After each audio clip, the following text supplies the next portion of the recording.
10 ದಿನಗಳ ಬದಲು 11 ದಿನಗಳು ವಿಜಯದಶಮಿ ಆಗಿದೆ. ಅದು ಶಾಸ್ತ್ರದ ಪ್ರಕಾರ ಆಗಿರತಕ್ಕಂಥದ್ದು. ನಾನು ರಾಜ್ಯದ ಜನತೆಗೆ, ನಾಡಿನ ಜನತೆಗೆ ದಸರಾ ಮಹೋತ್ಸವದ ಶುಭಾಶಯಗಳನ್ನು ಕೋರಲಿಕ್ಕೆ ಬಯಸ್ತಾ ಇದ್ದೇನೆ. ಈ ವರ್ಷ ಒಳ್ಳೆ ಮಳೆಯಾಗಿದೆ ಎಲ್ಲ ಜಿಲ್ಲೆಗಳಲ್ಲೂ.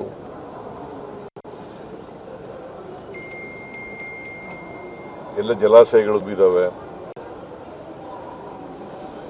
ಉತ್ತಮ ಬೆಳೆ ಬಂದಿದೆ.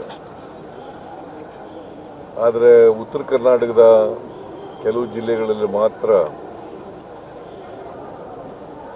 ಅತಿವೃಷ್ಟಿಯಾಗಿ ಬೆಳೆ ನಷ್ಟ ಆಗಿದೆ.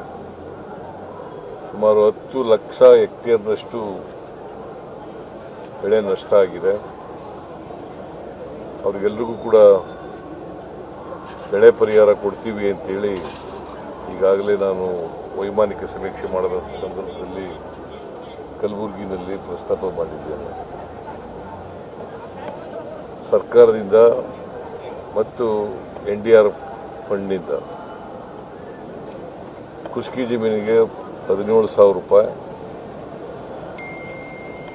ನೀರಾವರಿ ಜಮೀನಿಗೆ 17,500 ರೂಪಾಯಿ ಮತ್ತು ಬಹು ಬೆಳೆ ಬೆಳೀತಕ್ಕಂಥ ಬೆಳೆಗಳಿಗೆ 31,000 ರೂಪಾಯಿ ಕೊಡ್ತೀವಿ ಅಂತಕ್ಕಂಥದ್ದು ಒಂದು ಹೆಕ್ಟೇರ್ಗೆ ಕೊಡ್ತೀವಿ ಅಂತ. ಆದರೆ ಹಳೆ ಮೈಸೂರಿನಲ್ಲಿ ಅಷ್ಟೊಂದು ಬೆಳೆ ಹಾನಿ ಆಗಿಲ್ಲ. ಒಟ್ಟು ರಾಜ್ಯದಲ್ಲಿ 10 ಲಕ್ಷ ಹೆಕ್ಟೇರ್ ಪ್ರದೇಶದಲ್ಲಿ ಬೆಳೆ ಹಾನಿಯಾಗಿದೆ. ನಾವು ಇನ್ನೂ ಜಂಟಿ ಸರ್ವೆ ಮುಗಿದಿಲ್ಲ ಪೂರ್ಣವಾಗಿ. ಯಾಕಂತಂದರೆ ಮಳೆ ಬೀಳುತ್ತಲೇ ಇರೋದ್ರಿಂದ ಜಮೀನುಗಳಲ್ಲಿ ಸರ್ವೆ ಮಾಡೋಕ್ಕಾಗದೇ ಇರೋಂಥ ಪರಿಸ್ಥಿತಿ ನಿರ್ಮಾಣ ಆಗಿದೆ. ಹಾಗಾಗಿ ನಾವು ಎಲ್ಲ 10 ಲಕ್ಷಕ್ಕೂ ಕೂಡ ಬೆಳೆ ಪರಿಹಾರನ ಕೊಡಲಿಕ್ಕಾಗಿಲ್ಲ. ಕಾರಣ ಯಾಕಂತಂದರೆ ಜಂಟಿ ಸರ್ವೆ ಮುಗಿದಿಲ್ಲ. ಜಂಟಿ ಸರ್ವೆ ಆದಮೇಲೆ ತಕ್ಷಣ ಬೆಳೆ ಪರಿಹಾರನ ಕೊಡ್ತೀವಿ. ಸೊ ಮೈಸೂರಿನಲ್ಲಿ ಈ ಸಾರಿ ಹೆಚ್ಚು ಪ್ರವಾಸಿಗರು ಬಂದಿದ್ದಾರೆ ದಸರಾ ನೋಡಲಿಕ್ಕೆ. ಇದು ವಿಶ್ವವಿಖ್ಯಾತ ದಸರಾ ಮಹೋತ್ಸವ, ವರ್ಷಕ್ಕೊಮ್ಮೆ ನಡೆಯತಕ್ಕಂಥದ್ದು. ಈ ದಸರಾ ಮೆರವಣಿಗೆ, ಜಂಬೂ ಸವಾರಿ ಅದು ಇವತ್ತು ನಡೀತದೆ. ಈಗ ನಂದಿ ಪೂಜೆಯನ್ನು ನೆರವೇರಿಸಿದ್ದೀವಿ. ಇದಾದ್ಮೇಲೆ ಮೆರವಣಿಗೆ ಪ್ರಾರಂಭ ಆಗ್ತದೆ. ಆಮೇಲೆ ಅಂಬಾರಿ ಮೇಲೆ ಚಾಮುಂಡೇಶ್ವರಿ ತಾಯಿ ಪ್ರತಿಮೆ ಬರ್ತದೆ. ಅದಕ್ಕೆ ಪುಷ್ಪಾರ್ಚನೆ ಮಾಡ್ತೀವಿ. ಎಲ್ಲ ಪ್ರವಾಸಿಗರಿಗೆ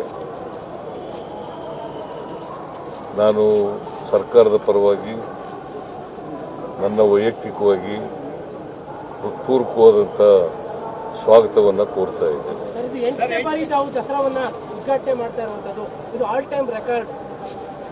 ಗೊತ್ತಿಲ್ಲ ನನಗೆ ರೆಕಾರ್ಡ್ ಏನಾಗಿದೆ ಅಂತ. ಬಟ್ ನಾನು 2ನೇ ಸಾರಿ ಮುಖ್ಯಮಂತ್ರಿಯಾಗಿ, ಹಿಂದೆ ಮುಖ್ಯಮಂತ್ರಿಯಾಗಿರುವಾಗ ಎಲ್ಲ ವರ್ಷಗಳಲ್ಲೂ ಕೂಡ ಅಟೆಂಡ್ ಆಗಿದ್ದೀನಿ. ಮತ್ತು ಈಗ 2ನೇ ಸಾರಿ ಮುಖ್ಯಮಂತ್ರಿ ಆದ ಮೇಲೂ ಕೂಡ ಅಟೆಂಡ್ ಆಗಿದ್ದೀನಿ 3 ಬಾರಿ. ಅದರಿಂದ 8 ಬಾರಿ ಆಗಿರಬೇಕು, ಮುಖ್ಯಮಂತ್ರಿಯಾಗಿ 8 ಬಾರಿ ಆಗಿರಬೇಕು. ಸೊ ಇದು ರೆಕಾರ್ಡ್ ಏನೋ ಗೊತ್ತಿಲ್ಲ ನನಗೆ, ನಾನು ರೆಕಾರ್ಡ್ ನೋಡಕ್ಕೆ ಹೋಗಿಲ್ಲ. ಬಟ್ ಜನರ ಆಶೀರ್ವಾದ ಇರೋದ್ರಿಂದ ಇಷ್ಟು ವರ್ಷ ಮುಖ್ಯಮಂತ್ರಿಯಾಗಿ ದಸರಾ ಮಹೋತ್ಸವವನ್ನು ಆಚರಣೆ ಮಾಡ್ತಕ್ಕಂಥ ಸೌಭಾಗ್ಯ ದೊರೆತಿದೆ. ಇದನ್ನು ಅತ್ಯಂತ ಸಂತೋಷದಿಂದ ನೆರವೇರಿಸಿದ್ದೇನೆ. ಮತ್ತು ಜನರು, ಇದು ನಾಡ ಹಬ್ಬ, ಜನರ ಹಬ್ಬ. ಜನರು ಖುಷಿಯಾದರೆ ನಾವು ಸರ್ಕಾರ ಖುಷಿಯಾಗ್ತೀವಿ. ಜನರು ಹೆಚ್ಚು ಜನ ಪಾಲ್ಗೊಳ್ಳೋದ್ರಿಂದ ಸರ್ಕಾರನೂ ಕೂಡ ಇದರಲ್ಲಿ ಖುಷಿ ಆಗ್ತದೆ ಅಂತಕ್ಕಂಥ ಮಾತುಗಳನ್ನು ಹೇಳಲಿಕ್ಕೆ ಬಯಸ್ತಾ ಇದ್ದೇನೆ. ಮತ್ತೊಮ್ಮೆ ಈ ರಾಜ್ಯದ ಎಲ್ಲ ಜನರಿಗೆ ಮತ್ತೆ ಮತ್ತೊಮ್ಮೆ ನಾನು ದಸರಾ ಮಹೋತ್ಸವವನ್ನು ಉದ್ಘಾಟನೆ ಮಾಡಿದಂಥ ಬಾನು ಮುಷ್ತಾಕ್ ಅವರಿಗೆ ಧನ್ಯವಾದಗಳನ್ನು ಹೇಳಲಿಕ್ಕೆ ಬಯಸ್ತಾ ಇದ್ದೇನೆ. ಈ ಸಾರಿ ಯಾವುದೇ ಅಡಚಣೆಗಳಿಲ್ಲದೇ ಯಾವುದೇ ಅನಾಹುತಗಳಿಲ್ಲದೇ ನಡೆದಿರ್ತಕ್ಕಂಥದ್ದು ಬಹಳ ಸಂತೋಷ. ಅದಕ್ಕಾಗಿ ಎಲ್ಲ ಅಧಿಕಾರಿ ವರ್ಗದವರಿಗೆ, ಮಹದೇವಪ್ಪನವ್ರಿಗೆ, ಮಹದೇವಪ್ಪ ಎಕ್ಸಿಕ್ಯೂಟಿವ್ ಕಮಿಟಿ ಚೇರ್ಮನ್ ಅವ್ರಿಗೆ, ಮತ್ತೆ ಎಲ್ಲ ಅಧಿಕಾರಿ ವರ್ಗದವರಿಗೆ, ಮತ್ತೆ ಎಲ್ಲ ಮಂತ್ರಿವರ್ಯರು, ಶಾಸಕರು ಅವರೆಲ್ಲರಿಗೂ ಕೂಡ ಧನ್ಯವಾದಗಳನ್ನು ಹೇಳಲಿಕ್ಕೆ ಬಯಸ್ತಾ ಇದ್ದೀನಿ.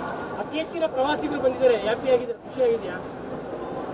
ಜನರು ಖುಷಿಯಾದ್ರೆ ನಾನು ಖುಷಿಯಾದಾಗೆ. ಜನ ಬಂದಿದ್ದಾರೆ ಅಲ್ಲಿಗೆ, ಜನ ಖುಷಿಯಿಂದಲೇ ಬಂದಿರೋದು, ನಾನು ಖುಷಿಯಾಗಿದ್ದೀನಿ.